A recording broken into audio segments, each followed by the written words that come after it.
Call upon the Minister.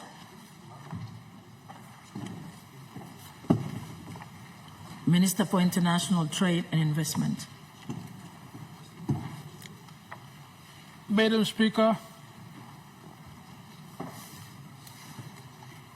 pursuant to statute, I present the final report on the investigations into the East Nubian Resources Group, East Nubian Palm Oil Limited, TZEN New Guinea Limited, and TZEN Plantations Limited. Yeah.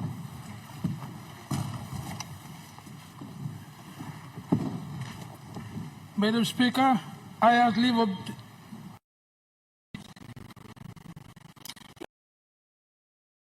Is leave granted? Ayes have it.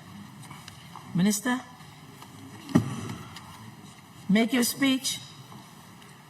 Madam Speaker, I rise to present and update the Parliament on the final report of the investigations into the East Nubian Group, East Nubian Palm Oil Limited, TZEN New Guinea Limited, and TZEN Plantation Limited in relation to its dealings and business conduct towards the local oil palm growers of East Nubian Province. Madam Speaker, this is a very important investigation undertaken by the Marabe government, and it's the first of its kind in the history of our country that a government is investigating the price of palm oil upon receiving complaints from over 15,000 village oil palm growers or farmers in East Nubian who have requested that the government must intervene to assist them seek a price increase of between 500 and 600% so that they can enjoy the same prices that farmers in West Nubian are enjoying and have been enjoying over many, many years. Because the price in East Nubian is very, very low compared to the prices that are being paid by Nubian palm oil and Hage oil palm in West Nubian Province. Madam Speaker, this investigation was approved by the NEC in NEC Decision Number 192 of 2024. Following a petition that was received in August when NEC met in Rabaul by the local oil palm growers and landowners of Gazelle, a peninsula and the wider Bay Area of East Nubian Province, calling for an investigation into the exploitation of an unfair trade practice by East Nubian Palm Oil Limited for allegedly fixing the price of oil palm to the farmers at a price of 10 kina per metric ton for over a period of 10 years from 2014 all the way to 2024, while at the same time the farmers in West Nubian are getting 800 kina per metric ton. That has gone on for 10 solid years. Madam Speaker, the NEC in its decision also approved the establishment of an investigating team, the terms of reference, the funding of $2 million, and I'm happy to report that the investigation was led by an independent oil palm expert who we brought in all the way from the UK, David Mehta, who was former CEO of Hage Oil Palm and Nubian Palm Oil, and a team of lawyers and other Papua New Guinea experts who helped them. And it took us 2 months to conduct the investigation. From November last year, November the 8th, all the way to the 16th of January, before this final report was put together. Madam Speaker, the investigation found that the East Nubian Palm Oil Limited is part of the East Nubian Resources Group, which comprised of East Nubian Palm Oil Limited and TZEN New Guinea Limited and TZEN Plantations Limited. And so the investigation team extended the investigation to cover the East Nubian Group and not just East Nubian Palm Oil Limited. The companies under the East Nubian Resources Group banner include East Nubian Palm Oil Limited and TZEN New Guinea Limited and TZEN Plantations Limited, and a related company, ONG New Guinea Limited, which serves as a special purpose vehicle for joint ventures. These companies are not interconnected through their ultimate shareholders, rather they have common directors. Madam Speaker, East Nubian Palm Oil Limited is part of East Nubian Resource Group and operates in the Gesal Peninsula area of East Nubian Province. It is recognized as a legitimate oil palm development with no prior history of logging activities. As of October 2024, East Nubian Palm Oil Limited manages approximately 7,996 hectares of leased land that is planted with oil palms. Additionally, it procures fresh fruit bunches from 36 smallholders who cultivate an extra 245 hectares. The company operates a palm oil mill with a capacity of processing a capacity of 16 tons per hour, along with a kernel crushing plant. Madam Speaker, the East Nubian Palm Oil Limited palm oil development model is based on companies acquiring land from landowners through various arrangements, including but not limited to joint ventures, memorandum of understandings, and memorandum of agreements. Then developing and cultivating the oil palms on acquired land itself and paying landowners rentals and fresh fruit bunches, royalty payments obtained from that land or proposed profit shares in the case of joint ventures and where development costs are borne by the joint venture. The East Nubian Resource Group never planted oil palm for the smallholders. Madam Speaker, TZEN New Guinea and Limited and TZEN Plantation Limited collectively referred to as TZEN are part of the East Nubian Resource Group operating East Nubian. Originally, TZEN New Guinea operated as a logging company. However, following a change in shareholders, TZEN New Guinea was established, shifted the focus towards oil palm development. This oil palm development model was based on a SABL lease. After logging activities, the company developed some of the cleared areas for oil palm cultivation and subsequently manages these plantations.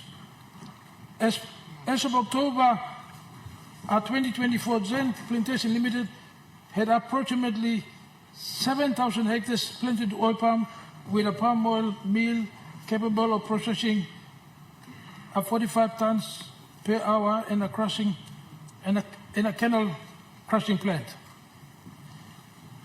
Madam Speaker, the East Nubian Resource Group was led by its former CEO, who holds full responsibility for the development of the East Nubian Resources Group's projects. During his tenure at TZEN, he acquired the Special Agricultural Lease and subsequently the FCA.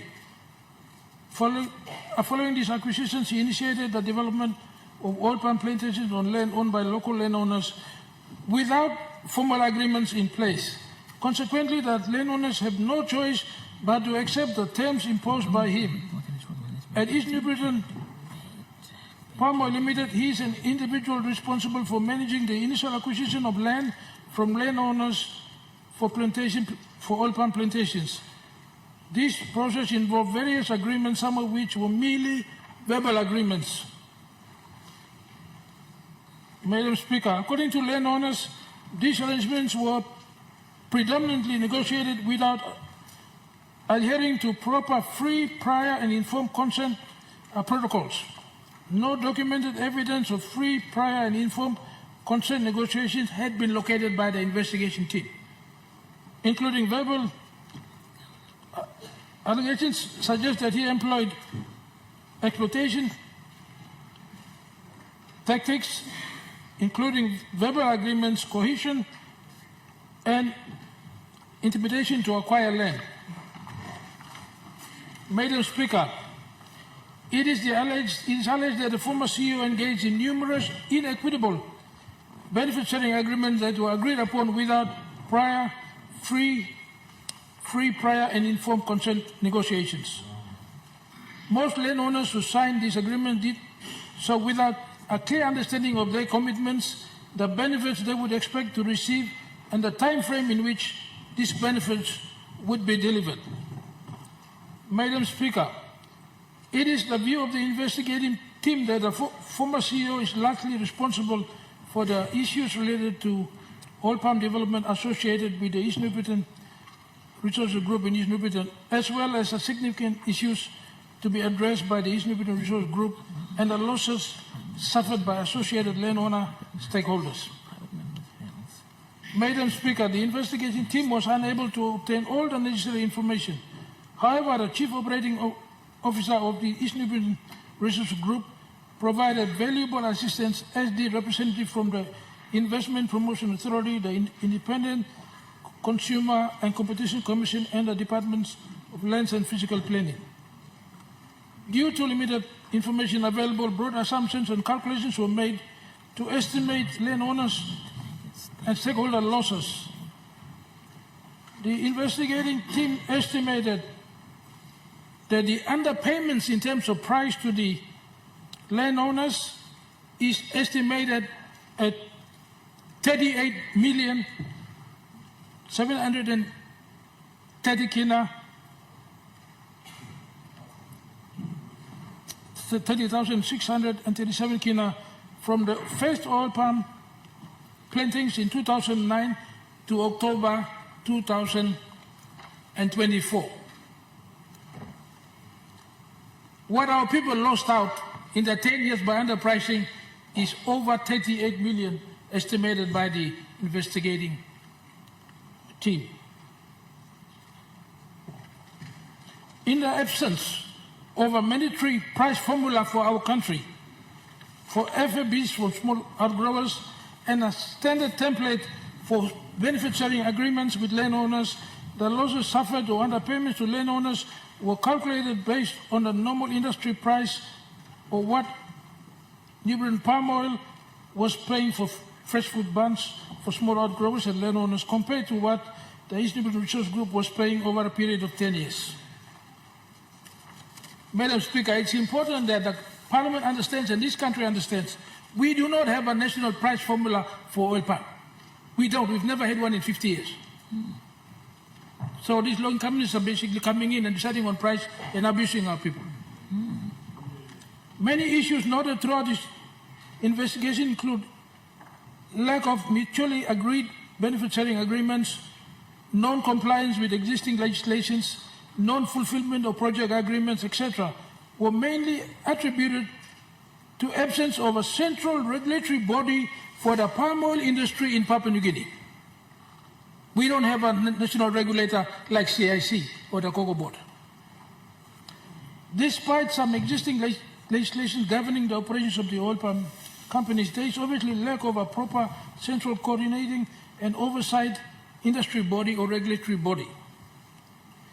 Madam Speaker, given the lack of oversight and governance of this existing legislation or regulatory framework applicable to PNG's oil palm industry and a few missing areas with no legislation like a mandatory smallholder price formula, the state of PNG may not have the legal standing to undertake actions against the East Newport Resources Group at this stage. We might not because we don't have a law.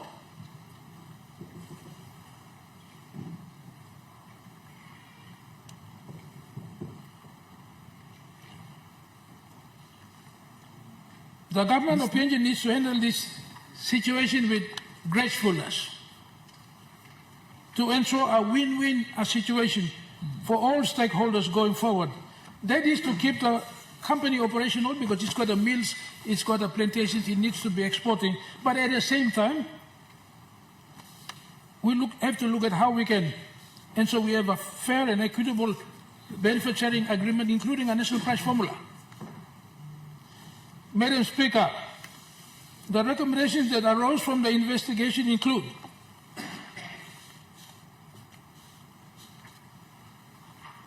that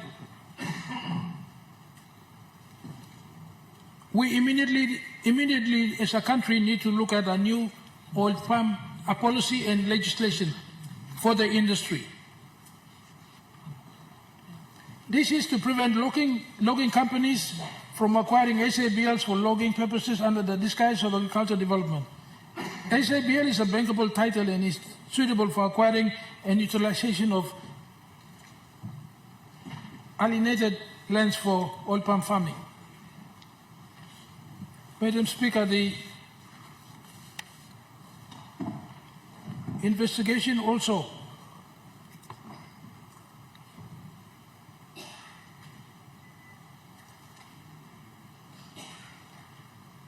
has recommended that we should quickly look at the issues affecting the oil palm growers of East Nubran province. There are also complaints from other parts of the country coming now. And now farmers have actually stopped bringing the fruit to the mill. It's a very serious and important and serious issue, and that must be looked at immediately.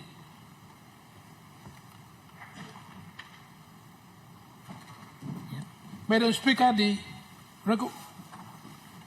another important recommendation is that the underpayments or losses suffered by landowners should be subject to independent valuation by a reputable and certified business valuer who must have prior knowledge and experience in the oil palm industry, so that the landowners are compensated for the 38 million loss or estimated 38 million loss immediately.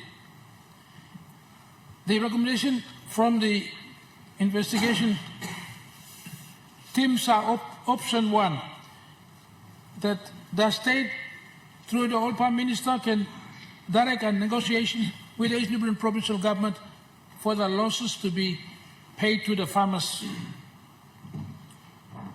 Option 2, that these farmers be given shares in the company to the value of 38 million if they don't have the cash to pay. Option 3, the farmers take a class action against the company by going to court.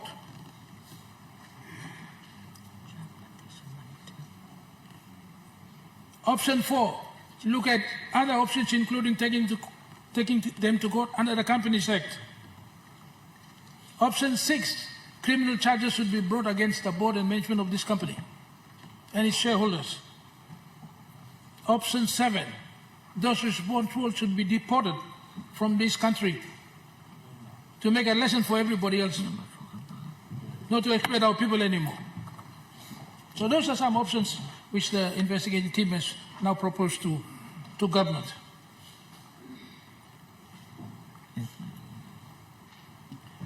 The other recommendation is that the East Nubran Resources Group must pay penalties to the state for any non-compliance with existing legislations, including IRC, ICCC, and many other state agencies.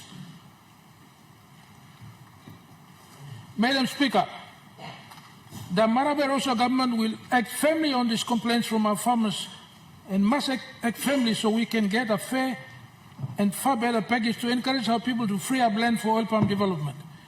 We also want to send a clear message to all foreign investors that under the watch of the Marus government, no foreign investor will be allowed to cheat and rob our people from the fruit of their sweat and labor on our own land.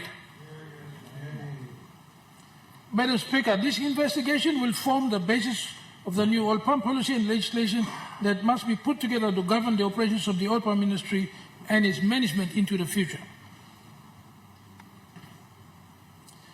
Madam Speaker, we have a legislation that governs the coffee industry, one that governs the cocoa industry through the Cocoa Board. However, over the last 50 years, we have not had a legislation for the oil palm industry. We only have OPIC, which is an extension arm of the oil palm industry specifically for smallholders. We have never had a national price formula because we do not have a law that gives rise to a national price formula. If oil palm companies in the country do not pay the right prices to the farmers, who is the watchdog that watches over them? Who should they complain to? Do they have to wait for 10 years for the Marus government to investigate? Right now there is no one, because successive governments have failed to formulate and provide